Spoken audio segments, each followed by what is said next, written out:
ईडीच्या कार्यालयामध्ये आग लागणं ही खूप सिरियस गोष्ट आहे, अतिशय सिरियस गोष्ट आहे. आणि त्याच्यात कुणाच्या फायली जळाल्या नाही जळाल्या माहिती नाही, पण एक तर एरिया तो क्राउडेड नाही. माझा पहिला बेसिक सेफ्टी प्रश्न आहे की जिथे पार्किंगचा प्रॉब्लेम नाही, जिथे गर्दी नाही, तिथे मोठा ब्रॉड रस्ता आहे, तिथे आग लागल्या लागल्या कितव्या मिनिटाला आगीचा बंब पोचला. बाकी तर मुंबई झोपलेली होती, शांत होती. मग ती आग पहिल्या अर्ध्या पाऊण तासामध्ये का नाही, अर्ध्या नाही, पहिल्या 10-15 मिनिटातच बंद व्हायला पाहिजे होती. ती इतका वेळ चाललीच कशी? वर्तमानपत्रात आज आहे की ती पहाटेपर्यंत चालली. इतकी आग लागलीच कशी? मग या बिल्डिंगमध्ये काही फायर सेफ्टी नाही का? ती सरकारी बिल्डिंग असेल, आमच्याकडे एक फायर सेफ्टीचा नॉर्म कुठल्याही बिल्डिंगमध्ये आला तर एवढ्या मोठ्या नोटिसेस आणि आम्हाला पैसे भरावे लागतात.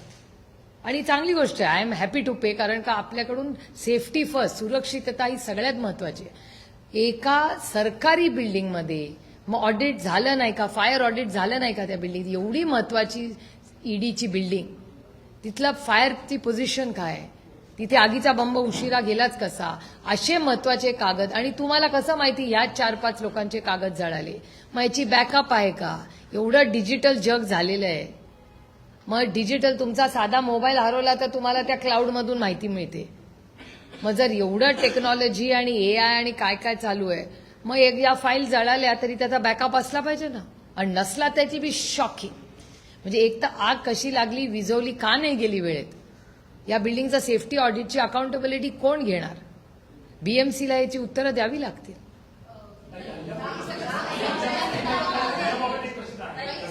एक मिनिट, माझी विनंती राहील, सब्जेक्ट झिगझॅग करू नका. एक पूर्ण विषय घेऊ आणि मग या आगीचं जे कारण आहे ते अद्यापही स्पष्ट झालेलं नाही, कोणतंही कारण सांगितलेलं नाहीये आणि त्याच्यामुळे याच्या मागे काहीतरी संशय असल्याची चर्चा सुरू आहे.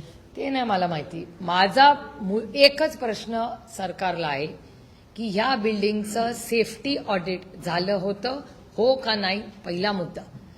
दुसरा महत्वाचा मुद्दा की जेव्हा ज्या रस्त्यावर ट्रॅफिक नाही, तो कमर्शियल एरिया आहे, तिथे कुठलीही गर्दी नाही, रात्री लोक नाहीत, काही नाही, तिथे जेव्हा आग लागली तेव्हा किती मिनिटांनी पहिला आगीचा बंब पोचला आणि ती कंटेन करायला इतका वेळ का लागला? शांत मुंबई झोपलेली होती. मग 6 आगीचे बंब जाऊन पहिल्या 15 मिनिटात का नाही ती आग थांबवता आली? इतके तास लागलेच कसे? अरे सरकारी बिल्डिंग आहे, ईडीची बिल्डिंग आहे ती. आणि कुठल्याही सरकारी बिल्डिंगमध्ये म्हणजे धक्कादायक आहे असं होत आहे.